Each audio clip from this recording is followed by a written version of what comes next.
Hi guys! Magandang gabi! Welcome back po dito sa Gandara SRU channel for showbiz update. Andito na naman nga po akong muli nagbabalik. Nagmamaganda rin yung kajismosang Kim Pao. Wala na pong iba.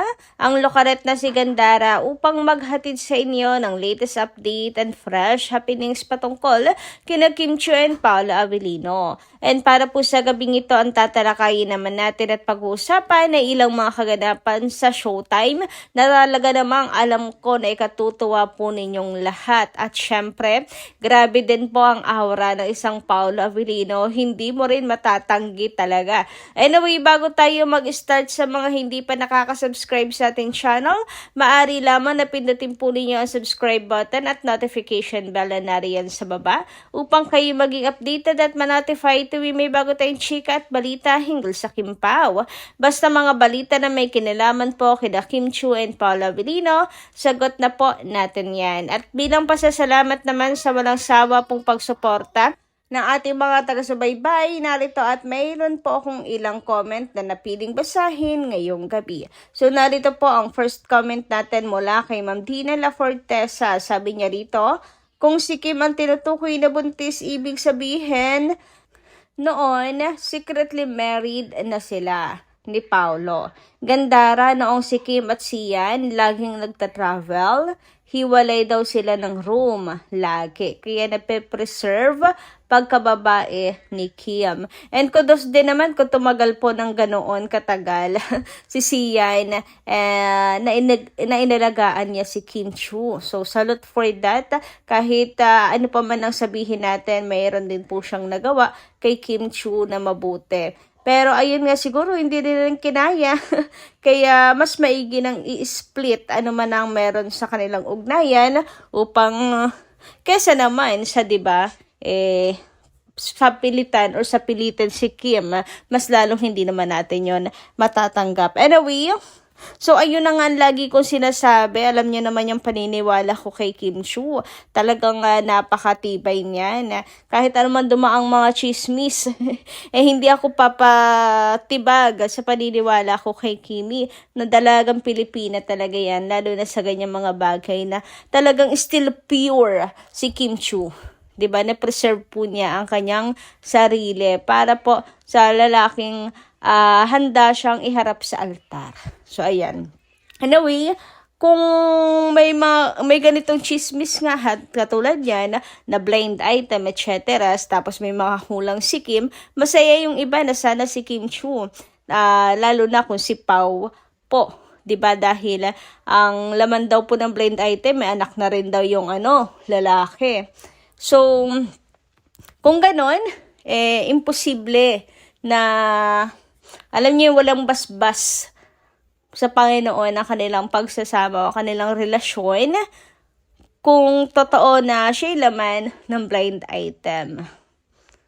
But nandun pa rin yung pagdududa natin, still doubt it dahil bukod sa taon-taon na lang ganyan ang chika kay Kim Chiu, hindi na pinagpahinga yung mattress niya, lagi rin pong busy si Kimi. So parang hindi naman natin siya nakitaan ng sobrang habang panahon.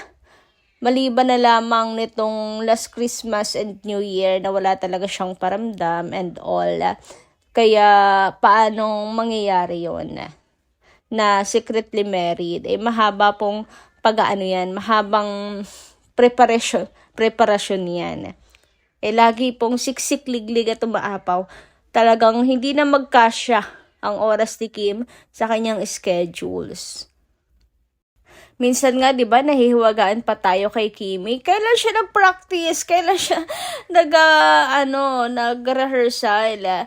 Parang hindi naman natin nabalitaan, tas biglang boom, may pasabog pala siya na performance sa ASAP. Parang hindi natin bulubos akalain na ang daming ginagawa ni Kim Chiu. Kung saan na ba siya kumukuha ng oras, panahon, lakas, at energy. Anyway, sabi naman dito ni Ma'am Merdita Aria Rodriguez, o ayan mga bashers, nakikita ba ninyo yan? Noong 2006, nang makita ni Pao si Kim sa PBB, na inubos pa daw ang 1K niya para iboto si Kim sa PBB noon pa yun, ha? Wala pang work si Pao nagsishare na siya kay Kim. Noong 2011, pinangarap na niyang makawork si Kimi. Crush na niya. Ayan pa ang isa. 2016, magkasama sila dyan. Kita ba ninyo? Ang ngiti ni Paolo, ang saya niya dyan. Lagi siyang nasa likod ni Kimi.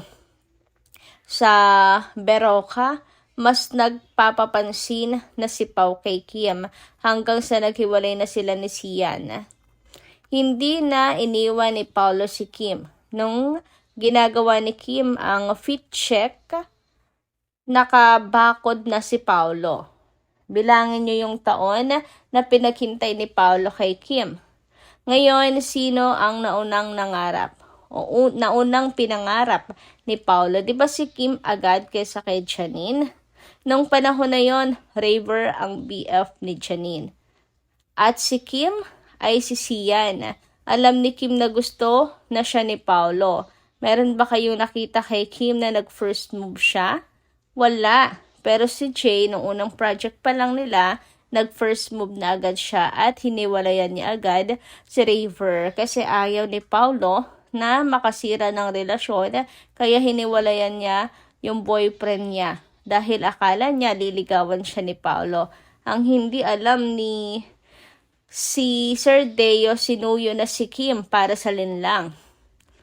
Ngayon, anong sinasabi ng bashers na nauna sila ni Jay at Pao? Ano ha? Good night po, Miss Kandara. Salamat.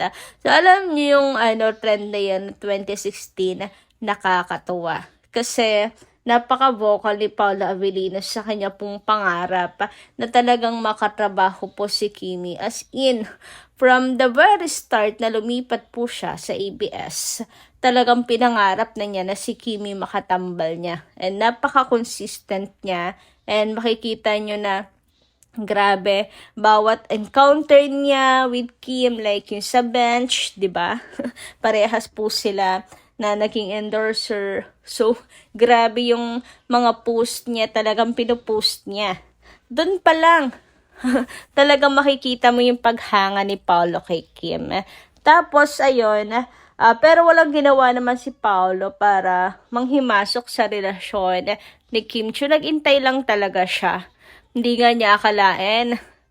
Diba sabi niya, kay Kim yung bagsak niya, sa dami na rin niyang pinagdaanan sa showbiz. Parang nilubog na lang niya sa limot dahil parang suntok sa buwan para sa kanya yung pangarap niya na makamit si Kimi. Pero tingnan niyo naman ngayon, look at them now. Diba after 10 years or 15 years mula nung sinabi niyang pangarap niya makatrabaho si Kim, eto na po sila ngayon na. Nakakatuwa lang balikan kasi talagang makikita mo nakatadhana talaga sila sa isa't isa. Samantala, dumakoy naman po tayo dito sa kaganapan sa Showtime na kung saan kapansin-pansin naman talaga yung pag-ulit sa grabe naman yung palapit ka na sa taong makakasama mo habang buhay. Di ba naka-sign of the cross pa nga si Kim Chiu?